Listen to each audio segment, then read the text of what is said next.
What tales of her reach us are terrifying. I suppose that's not how you would describe her. Best be on my... Flacketh is unity, fear and beauty, life and unlife. Eyes like onyx, teeth like daggers. There is none more perfect. That sounds like Sounds vile. admiration. I assume the meaning of perfect was lost in translation. Okay, why is there still a quest mark at the tea house? I wonder.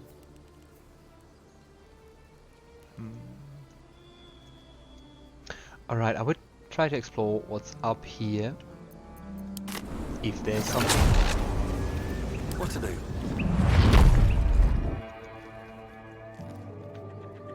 Am I going in the right direction? Of Let's course I'm move. not.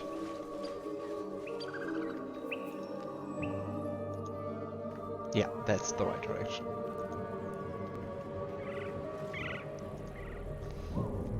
So, did we ever venture past? Yeah, we did. That's the weird house.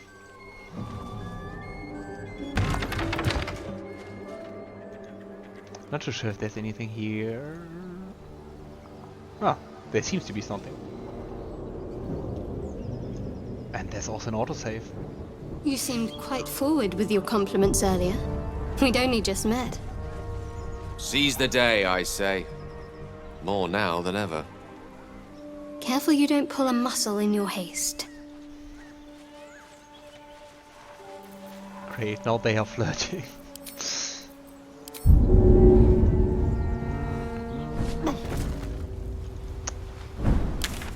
Huh. Seems like that's quite an area.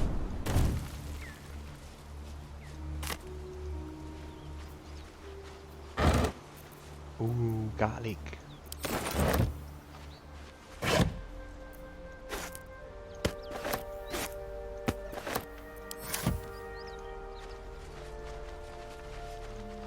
Like,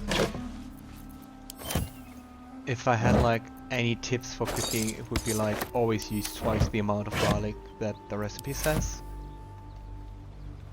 That makes like everything immediately better.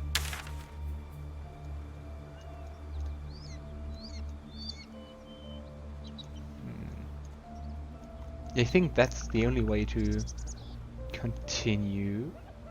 We think after that. Ah, we could also continue here, but that's it. Alright.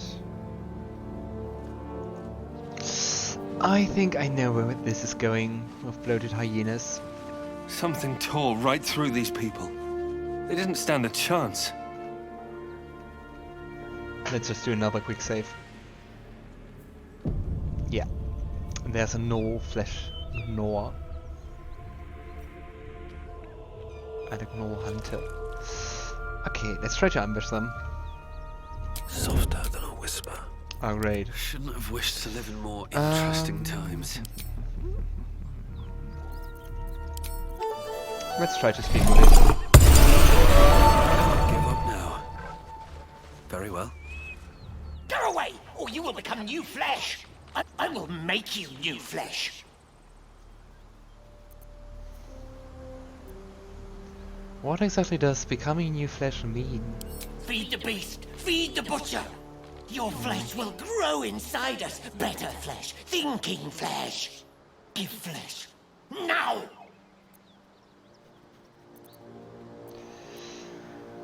Because it seems to be about to attack. Favinor goes into attack before the hyena does.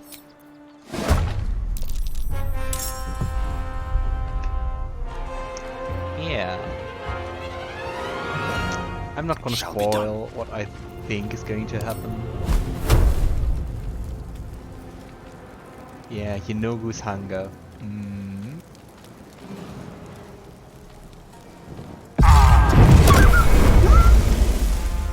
Never a dull moment.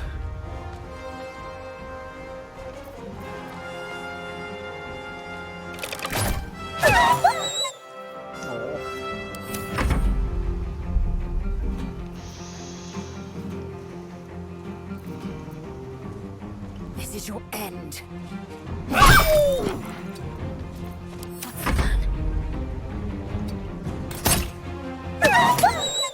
Oh, I don't like the sounds.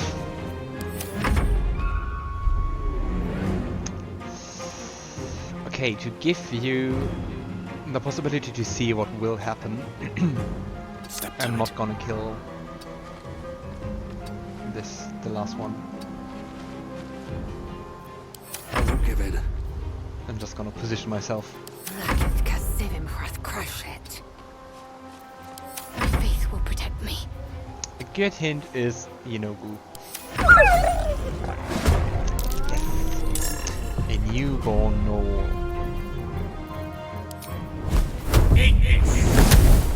Because the thing is, Yenogu is one of the demon lords, and like of madness, of hunger, of gnolls especially, and he uses hyenas to curse them to turn into gnolls, and before this No one turning, stopped me yet. they get a really intense hunger for flesh and everything, especially human flesh, or humanoid flesh, more likely. Swift as my feet can carry me.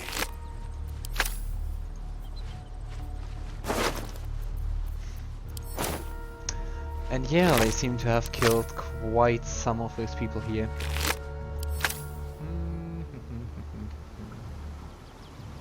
I wonder what's down here. But anyway, we have some people here, or not people, gnolls. So let's try to ambush them. Careful footwork. Unseen. On my way. And I'm excited to see what Gale's going to tell us the evening after.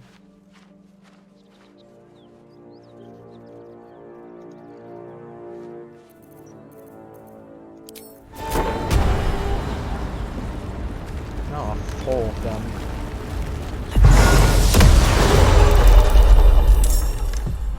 The mission has to come first. I see a way. Such an undignified position to find oneself in. Not one false move.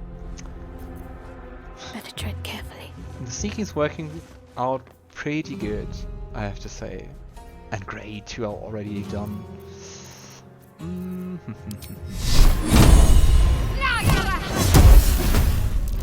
Cool. Wizard, not a cat burglar.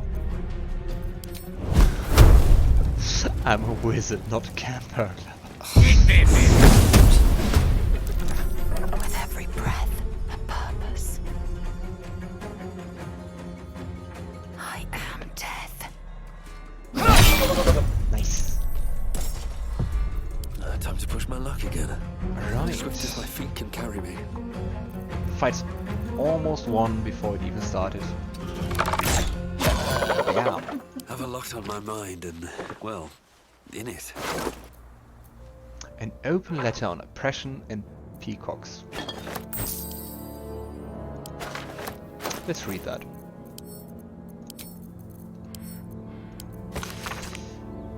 Written in a furious, sloping hand, this is a letter to the editor of Baldur's Bash, a tabloid notorious for its controversial articles. It's been a long day. Better stop to rest soon. Dear editor, I find it despicable, nay diabolical, that you would defend Baldur's Gate's ridiculous restrictions regarding animals in the city. How archaic. My darling Giselle is the most well-behaved bear you'll ever met, and yet to spend time with my child I must visit my summer home in Cormyr. I call upon the Parliament of Peers to resolve this issue, immediately. The emotional and psychological well-being of the people of Baldur's Gate is at stake, and I shall take this to the highest of authorities should it not be dealt with accordingly. Right now, Giselle cries out for her father. This archaic policy has separated the child from the parent. I don't know how Grand Duke Alder Ravengard lives with himself. Yours faithfully, Mr. R. Pickens. Okay. No one back home will ever believe this.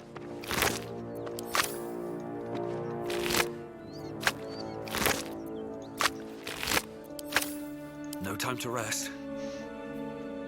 Why do you all I'm want ready. to rest again? At the ready. You know what? Let's do that. We have more than enough camp supplies. And we can talk to Gale.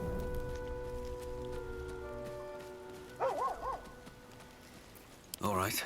What now? Gale!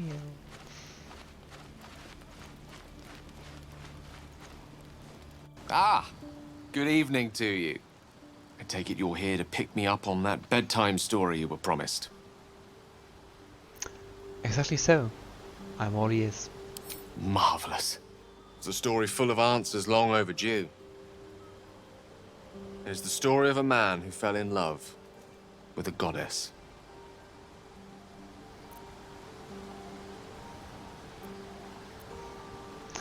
You know, it's clear as day you're talking about yourself, you know? I know, but a bit of narrative distance will make it so much easier in the telling. Indulge me. Alright, I think you've earned some indulgence. Go ahead and tell me your story. I mean, the story of a friend of yours. Thank you. Once upon a time, not quite that long ago, there lived a wizard in a tower. The wizard was what one might call a prodigy, who from an early age could not only control the weave, but compose it, like a musician or a poet. Such was his skill that it earned him the attention of the mother of magic herself, the Lady of Mysteries, Mystra. He sounds like a very talented individual, right? He was. Even though it was in Mistra's affections that his true power lay. Perhaps it was not quite love, but you see, the wizard was but a very young man. It was most certainly love to him. Mystra showed him the secrets beneath the veils. The gossamer veils first, draped across the weave. The delicate veils next, draped across her body. Chosen one, she whispered. She slipped them off completely.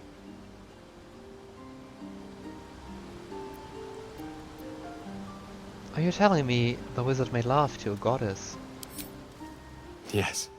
Until one day, all too soon, the whispers stopped. The goddess spurned the mortal. The veils were drawn once more, and the wizard was left behind, heartbroken. Oh. Poor wizard. Poor wizard. Silly wizard, too. For he wouldn't take no for an answer. Like so many of the heartbroken, he did something infinitely foolish. One has to think big if one seeks to win back a goddess. So the wizard thought big.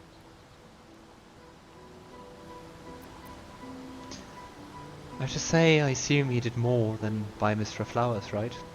In a word, yes. Here goes. Once upon a time, very long ago, a mighty lord lived in a tower. A flying tower, to be precise. I'll save his story for another time, but the gist of it is that he sought to usurp the goddess of magic so that he could become a god himself. He almost managed, but not quite. That they put it in. His entire empire, Netheril, came crashing down around him as he turned to stone. The magic unleashed that day was phenomenal. Rolling like the prime chaos that outdates creation. A fragment of it was caught and sealed away in a book. No ordinary book, mind you. A tome of gateways that contained within it a bubble of astral plane. It was a fragment of primal weave locked out of time. Locked away from Mystra herself. What if, the silly wizard thought, what if after all this time, I could return this lost part of herself to the goddess?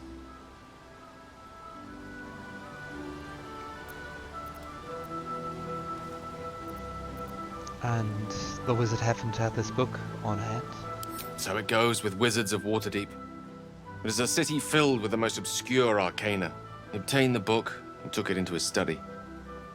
As for what happened next, here. Place your hand over my heart. Let me show you. You feel the tadpole quiver as you realize Gale is letting you in. Into the dark. You see through Gale's eyes, staring down the corridors of a dread memory. A book, bound, then suddenly opened. Inside there are no pages, only a swirling mass of blackest weave that pounces. Its teeth, its claws, it's unstoppable as it digs through you and becomes part of you. And gods, is it ever hungry. How are you still alive? Of all things, magic. This Netherese taint, this orb, for lack of a better word, is balled up inside my chest. And it needs to be fed. As long as it absorbs weave, it remains stable, to an extent. The moment it becomes unstable, however.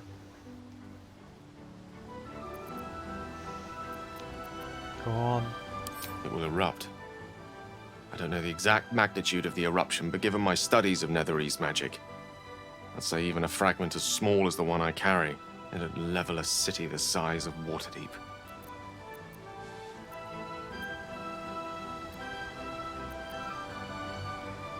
I don't know what to say.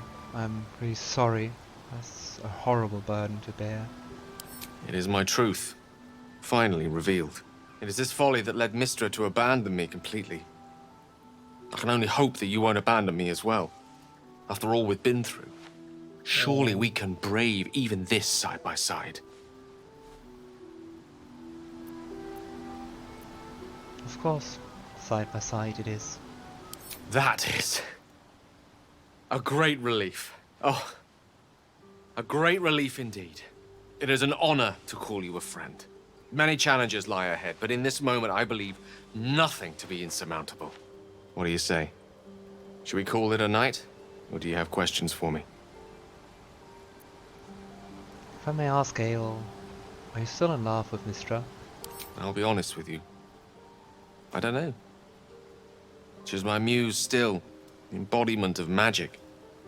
But the embodiment of love? Only if we ever meet again will I know. Do you know what would permanently get rid of the orb? The orb was kept safe and inert in a pocket of astral plane, suspended in time. If I can somehow manage to expel it from my body while in the astral plane, it will be rendered inert again. Alternatively, I could learn to control its chaotic magic. That is, to succeed where I failed before. Without Mistra's favor, I don't see how that may come to pass. Of course, there could be different answers as well. Faerun brims with more magic than any one wizard could fathom, let alone comprehend. Who knows what outlandish solutions may yet present themselves.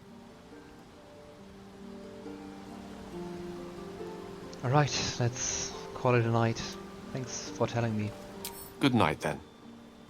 And thank you. Wow, that was quite a lot. Quite a lot of story, quite a lot of secrets from Gale. But maybe that explains why you maybe can't romance him so far.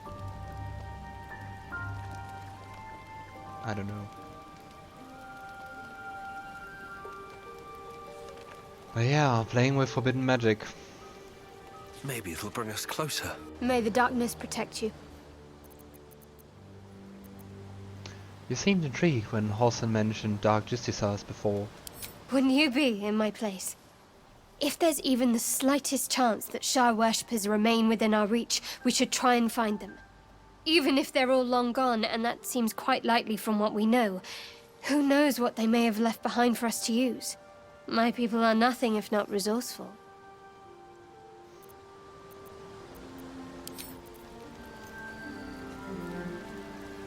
Doesn't seem to have any grudge against me. No more, at least. Well met.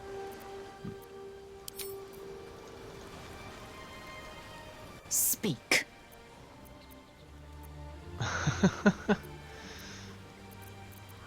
Oh, come on. We do that. How was your night? I think you said you were going to share your bunk with Astarion, right? So I did, and he served his use. Most enthusiastically, I might add. I may even avail myself of his talents again, should he keep his fangs off my flesh. Alright.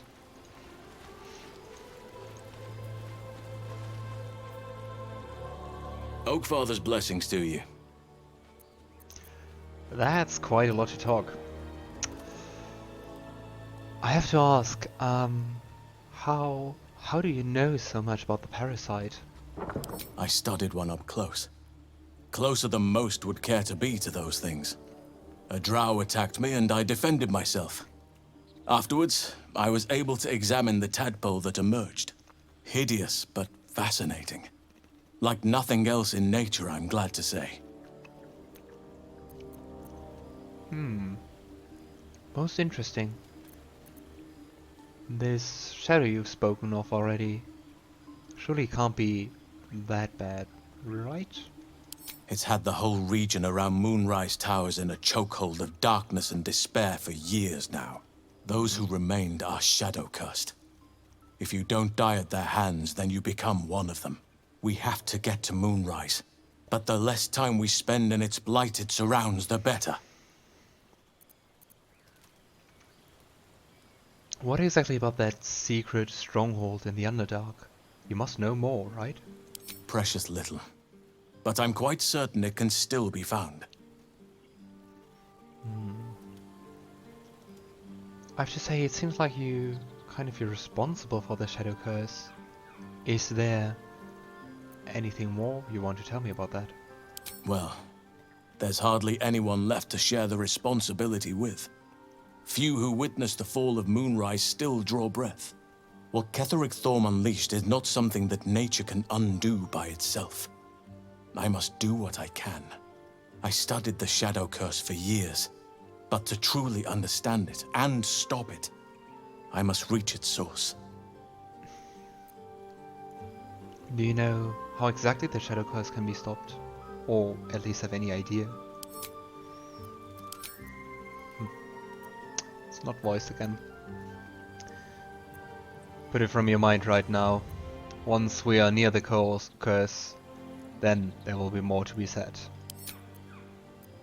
Well. So, how are you faring so far here in the camp, away from the Druid Grove? Wonderfully. If I'm honest, the grove was too comfortable for my tastes. I felt removed from nature. I'll miss my books, but I can find all the wisdom they contain out here, firsthand. Right, so let's talk again with the owlbear cap. Food, hungry. Are you injured? No, strong, big. Okay, it's just the same.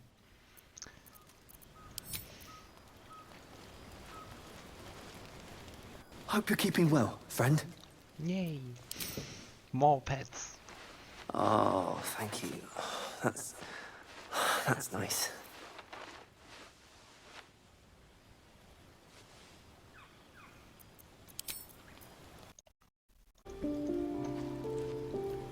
At least things have stayed interesting.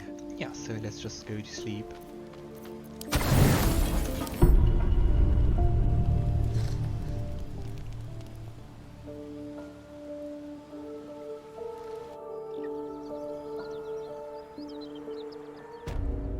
Never a dull moment.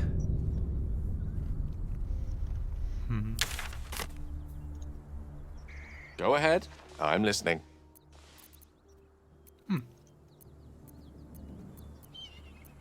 We can talk with Gale some more. I was wondering about that mighty lord you told me about in your story. Anyone particular? Ah, yes. Karsus. Karsus was perhaps the most powerful wizard that ever lived. The child who would be a god, the elves called him. And he tried. With a spell of his own devising, he endeavored to usurp in one fell swoop the power of the goddess of magic. Mistral, she was called then. First one. Imagine what it must have felt like. To be a god. To know yourself, to be untouchable. To be mistaken. As Karsus aimed his spell at her, she began to unravel. And with her, the entire weave. Too late did he realize what he had unleashed. It would have been the end of everything had not Mistral sacrificed herself. The goddess of magic is all magic. By dying, the entire weave was lost, and the spell that challenged a god failed. It was the end of Mistral, the end of Karsus, and the end of an entire civilization. As the child who would be a god was turned to stone, his empire came crashing down around him. The floating cities of Netheril were no more, an event that came to be known as Karsus's folly.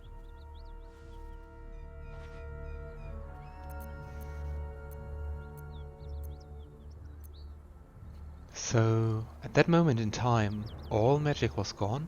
Completely? For a spell. Mistral was reborn as Mistra. Upon her return, the weave returned with her. Now, so many centuries later, I try to follow in the footsteps of Karsus. Not to destroy Mistra, but to prove my love for her. I tried to control only a fraction of the magic that was unleashed that fateful day. I merely sought to return one tiny diamond to an imperfect crown. Gale's folly, one might call it. History, repetition. It's the way things go.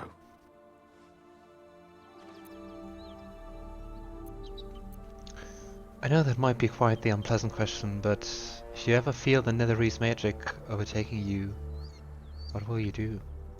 If it should ever come to that, if I ever know I am no longer able to stop it, I will do anything I can to ensure no one but me pays for my mistakes. I will find the remotest place on the surface of Faerun, or perhaps far below in the depths of the Underdark. I will await that death, alone.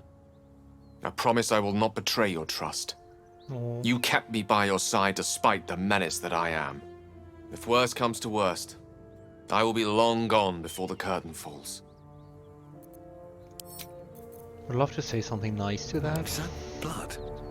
No, never mind.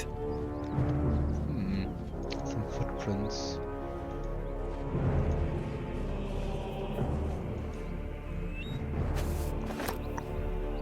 It's such dramatic music. What's happening?